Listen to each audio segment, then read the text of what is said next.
Yeah, like Brian said, this is a busy weekend.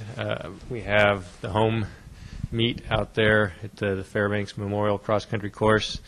We'll have UCLA coming, which is great. It'll provide some excellent competition for our men and women's teams that will be competing here at home. We have a few post-collegiate runners that will be competing who have continued on to run after their college days are gone, and they certainly add some great competition to the fields. And then in the late morning into the early afternoon, we have the high school portion of the meet, which allows high schools from throughout California to come out and compete on the course and come visit us here in San Luis Obispo. So it's a busy day there, and then I'm going to take 7 men back to Terre Haute, Indiana, the site of NCAA cross-country championships again this year, where they will compete in the Pre-National Invitational against universities from throughout the country in hopes of securing some wins that can help us with our cause to try to get back to the NCAA championships this year. Kind of talk about the excitement of getting a community-wide event with high school, collegiate, and post-collegiate athletes all on this one course on the Central Coast.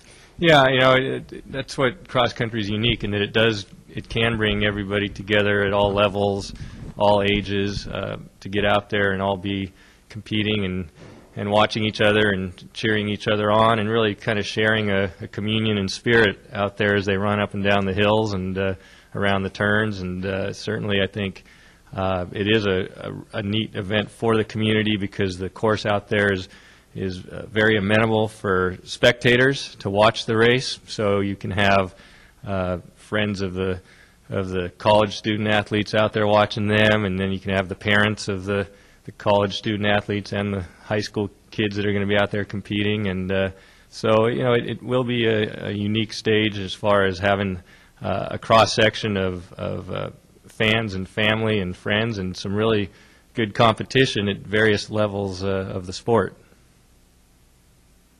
So, Mark, you and I haven't talked since Oregon, going back to that race. What was the story with Daniel? I saw that he got did not finish or something. Yeah, Daniel's continuing to have some issues with you know, getting back to health, and so he's still not quite there. So he won't be competing this weekend either, as his status remains up in the air. So that's what's happening with Daniel Gonia. Did he run at Oregon? Yes, he started the race, and unfortunately, about halfway through, he wasn't able to finish the race. Was that something that he was injured coming into the season, or? You know, I think he's had some issues on and off that have been there for a while, and so, you know, it's one of those things in athletics where you want to, you know, you always hope people are going to stay 100% healthy. And certainly it's part of the ball game in running, just like any other sport, and so we'll monitor the situation and his status for the remainder of the season. Yeah, how do you feel about what he's going to be able to do the rest of this season? Not really sure yet. Not really sure. So we're just kind of waiting to see how his body is as the days go by. Without him, I mean, what's your thoughts on the team, the men's team? Well, it's still a good team.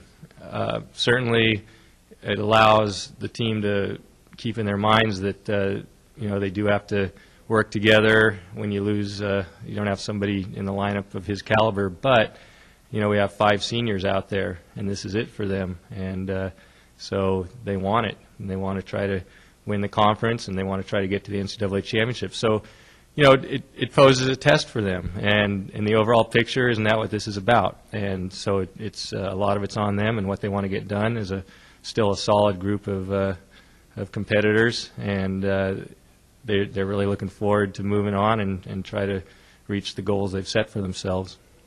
What's your expectations for the women's team coming up?